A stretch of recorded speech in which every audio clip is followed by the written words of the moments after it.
Hello, this is Doug Edgell here. Thanks for watching.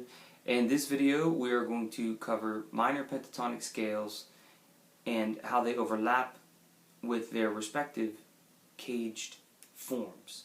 So the reason I'm starting with this, after I demonstrate the caged shapes down the neck in different keys and how to make them different qualities, major, minor, or seventh, the easiest way that I've found, and this is my methodology so to speak, is most folks know the minor pentatonic scale, at least this one, in A minor.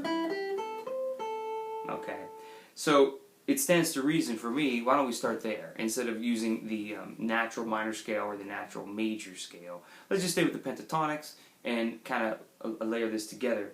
There's a couple of great books out there that have kind of, uses, that demonstrates this. Blues You Can Use is one of them. And there's a guy called Joseph Alexander who's got a bunch of great books about, the minor pentatonic overlapping with the actual shape. This is my take on all that, and I hope it's helpful. So, the first shape that I'm going to start with is right here in the nice middle of the neck. And this is going to be in the key of A minor. We're going to stay in the key of A minor. What we're going to do is play every A minor chord shape and then show you every A minor pentatonic scale that goes over top of this. And at fingersonthefrets.com, as you know, there's going to be this video, there's going to be a GP6 file, Guitar Pro 6, and a PDF file with all the notes, and you can visualize and kind of look at it from there. Okay, so here we go. As you know, this scale is the minor pentatonic scale. Shouldn't need to spend too much time on that. Every 10-year-old kid can play this scale. Okay. Now, what you're really thinking of when you do this, what you should be thinking of, is this is a minor chord form. This is the E form of an A minor chord. And that's where it's coming from. And you can actually see, if you hold that bar down, you can kind of see how nice that fits. Okay. And just to recap, the E minor form comes from the E minor open position. You just put the bar here and you bring it down. So, there you go. Now, the next one, if you follow up your CAGED, would be the D form. So since we're in a minor key, we're going to play a minor chord form. Here's your little finger. We're going to put our first finger there because that's the root, and we're going to put in what looks like a D minor chord form. And this was in video 1 and 2, if you want to kind of go back and review those. Now, right from that chord form, there's a scale that goes right over the top of it. And again, the pentatonics lay very nicely over this. That's why I'm starting there, because I'm assuming you guys didn't go to school for music, so I'm trying to give it to you in a very step-by-step manner. And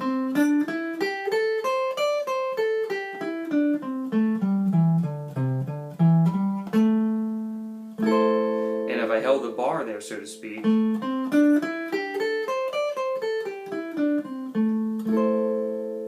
why am I showing this to you like this? Well, you can memorize these scales all day long, but if you're not thinking of the actual chord in that position that the scale came from, and what the root note is first. I mean, we're going to have to know the third, sevenths, and all that kind of stuff too. But if you don't know what the shape is, and you don't know where those roots are, I've found that in the 20 years that I've been teaching folks that they are still floundering around trying to find the appropriate note when the chord progression moves from a 1, 4, 5 or whatever it's doing. That's why this is important.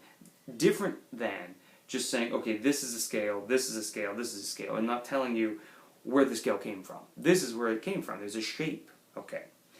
Next would be the C. Now, the minor C form of an A minor chord looks like this. And again, this is all on my files that I'm on the website. You can check them out. There's a root down here. Pattern 3, if you want to think of it like that. Some folks call this pattern 3. There's a root, there's the chord. If you need to see the major chord first and then lower your third, that's fine. But just kind of see it like that. Okay? A form would be next. Well, that's the major A form, that's the minor. We're in a minor key, so we're going to stick with the minor. There it is. This happens to be the A minor A form over an A minor chord, so it all fits nice. Because look, here we go. It's an octave up. Here's the scale.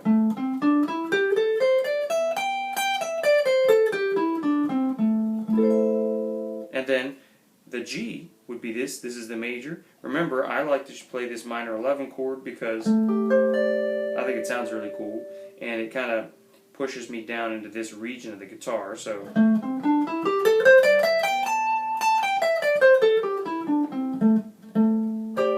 that one's too difficult. On the PDF file, you'll see that I've demonstrated it here as well.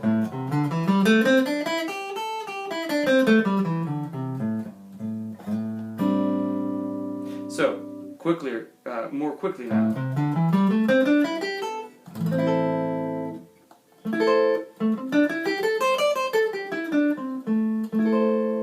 You can see the forms as I'm doing this.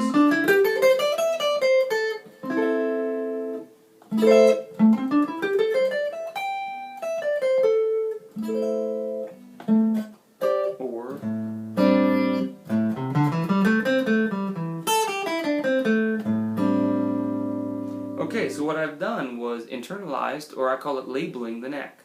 So if you're going to be playing over an A minor, like a static A minor chord, and you don't have that labeled down the neck, I don't know how else to approach it. I mean, to me, that would be step number one. I mean, let's just be logical about it. So here's what you want to take away from this. This is a form. This is a chord form. That's the minor, E minor form of an A minor chord. From that form, there's a scale. Here's the scale. In that scale, there's 3 roots. You have a root here, you have a root here, and a root there. You gotta know where these roots are. When the chord is being played and you're starting your solo, finishing your phrase, as a beginner soloist, we have to target those roots before we start targeting more interesting notes. Next, you go to the next form. Well, the root is here from that chord. You put your first finger there. Always follow those roots down. Now we form a minor chord. It looks like D minor in open position, but we're in the key of A minor. Now you play the scale appropriate. Find the roots. There's 2 in this position. Put your put your third finger there and form my little minor from the C minor form. There's a root. There's a root.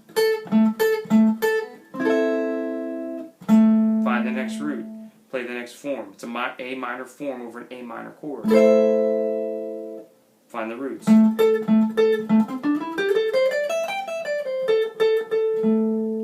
There it is. That would be major. We're not going to play the major. We're going to play my minor 11 chord because I like it. There's your root. There's a root. There's a root.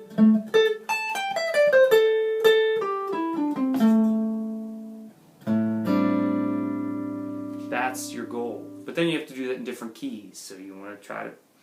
Every key in the circle of fifths has its relative minor key, which means it's, if you're following around C major, then it says G major. Well, underneath that C major, the key of A minor shares all those same notes. We can talk about this in a theory lesson. I don't want to get off topic. But, from G major, well, C major, I'll start back with C. If I play a C scale up 6 notes, C, D, E, F, G, A. Now I'm in the key of A minor. If I started there, it's same notes, A minor. So if I played a G scale, E minor would be its relative minor. So from A, I would do these in A minor, but then I would do them in E minor. I would just follow my circle of fifths around. If you have trouble, send me an email. I'll tell you exactly how to practice it. Or just pick a random chord and then just go up and down and play the chords from it. So here's an example. Remember when you were a kid and you did a spelling bee, you had to say the word, spell it, and then say it again. Well, maybe play the chord. Play the scale.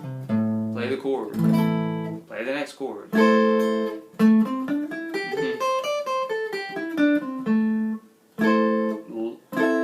Internalize. Label your guitar. Where are those roots? You know what I mean?